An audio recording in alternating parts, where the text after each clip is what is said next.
Hey everybody, this is Jace from ARM-US, and today I'm in the ARM-US Innovations Lab bringing you a little known feature about the Autel EVO Max 14. Really specifically, we're mentioning the battery today. So what we can do is remove the battery, we can plug it in to our power supply or charger, and plug in USB-C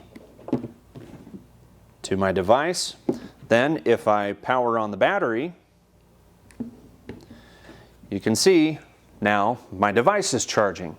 So pretty much anything that can accept and end with a USB-C on one side and whatever you need on the other, you can charge via this battery out in the field. So phones, tablets, maybe even radios that you're using that could use a little boost, well, fortunately, you have a battery bank basically built into the Autel EVO Max 4T. So again, a lesser known feature, but an extremely useful one. So we hope you enjoyed this video. Make sure you stay subscribed to our channel because we're going to have a lot more about the Max 4T and a lot of other aircraft as well.